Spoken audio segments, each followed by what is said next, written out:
আমরা কিন্তু খুব কষ্ট করে কাজ করছি, তারপরেও কিন্তু ফেসবুক আমাদেরকে প্রতিনিয়ত আমাদের ডলারগুলো কেটে নিয়ে যাচ্ছে। প্রতি মাসের পেমেন্টগুলো কেটে নেওয়ার কারণে কিন্তু আমাদের কাজের ইচ্ছাগুলো আর গতিগুলো কিন্তু একদমই নষ্ট হয়ে যাচ্ছে। আর কেন ফেসবুক আমাদের সাথে এই কাজগুলো করছে? আসসালামু আলাইকুম বন্ধুরা, সবাই কেমন আছেন? আশা করি ভালোই আছেন। আজকে এই কথাগুলো নিয়ে আলোচনা করব। অনেকেই কিন্তু আমার কমেন্ট বক্সে এবং হোয়াটসঅ্যাপে এই দুই জায়গাতে কিন্তু আমাকে অনেকে কমেন্ট করে রেখেছেন, কিন্তু আমি বিশ্বাস করেন এত জ্বর ছিল, আর এই জ্বরের জন্য কিন্তু আমি কোনো রকম করে কিন্তু কারোর সাথে যোগাযোগ করতে পারিনি, বা আপনাদের সাথে যে আমি এই কথাগুলো শেয়ার করব এই কথাগুলো একদমই শেয়ার করতে পারিনি।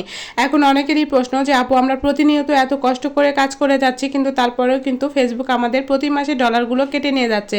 আসলে প্রতি মাসে কিন্তু আপনাদের ডলারগুলো কাটেনি, কিন্তু যারা এখনও পে আউট চেক করেননি এবং পে আউট যারা চেক করেনি তারা কিন্তু দেখবেন যে আপনারা গত মাসে যাদের পে আউটে হচ্ছে একদমই টাকা যোগ হয়নি, তাদের কিন্তু পে আউটে অলরেডি কিন্তু টাকা যোগ হয়ে গিয়েছে। এটা কিন্তু আপনারা খেয়াল করে দেখবেন। আর যদি মনে করেন যে আপনার পে আউটে টাকা যোগ হয়নি, তাহলে হয়তো বা দেখা গিয়েছে যে যাদের পে আউটে টাকা যোগ হয়নি তাদের ফেসবুক কিন্তু এটা খেয়াল করে দেখবে যে আসলে আপনার কন্টেন্টগুলো অরিজিনাল কিনা, আপনি হচ্ছে কপিরাইট ইস্যুগুলো আছে কিনা, বা আপনি কোথাও থেকে ভিডিওগুলো ডাউনলোড করে সেখান থেকে আপনি ভয়েস দিয়েছেন কিনা। ফেসবুক কিন্তু এগুলো দেখছে, এবং ফেসবুক কিন্তু দেখছে যে হচ্ছে আপনি এই কাজগুলো হচ্ছে বা ফলোয়ার বা ভিউ আপনি কোথাও থেকে কিনে নিয়েছেন কিনা। এখন কিন্তু ফেসবুক অত্যন্ত মানে চালাক হয়ে গিয়েছে, আমাদের চাইতেও কিন্তু ফেসবুক বেশি চালাক হয়ে গিয়েছে।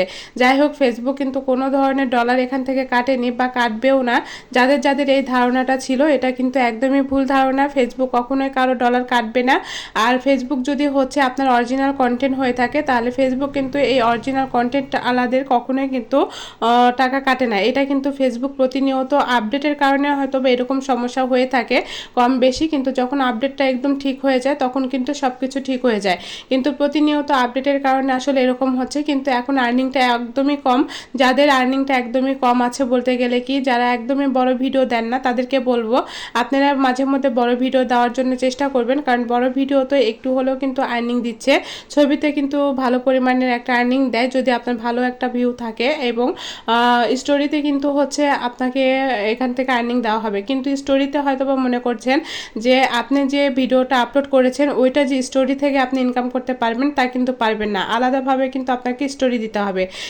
তো এইভাবে আপনারা ইনকাম করতে পারবেন। তো যাই হোক, এই যে দেখতে পাচ্ছেন, রান্না করতে গেলে কিন্তু বা আমাদের ভিডিও করতে গেলে কিন্তু প্রচুর কষ্ট করতে হয়। আমার এখানে আজকে 3বার হাত পুড়ে গেছে, মানে এক মাছ ভাজি করতে যে আমার 3 জায়গাতে মানে তেল পড়ে যে একদম হাত পুড়ে গিয়েছে।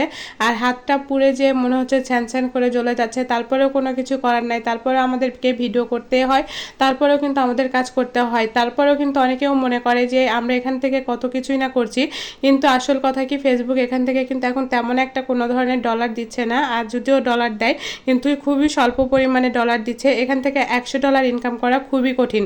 আর $100 ইনকাম তারাই করতে পারবে যাদের ভিডিওতে প্রতিটা ভিডিওতে 1.5 লক্ষ বা 1 লক্ষ মানে ভিউ আছে।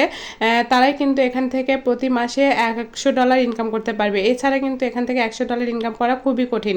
তো যাই হোক, $100 ইনকাম করাটা খুবই কঠিন হলেও যারা তো বোঝে তারা বোঝে, আর যারা বোঝে না তারা কিন্তু একদমই বোঝে না, তাদেরকে বোঝাতেও পারবো না। তো যাই হোক, আশা করি বুঝতে পেরেছেন। আজকে এই পর্যন্ত।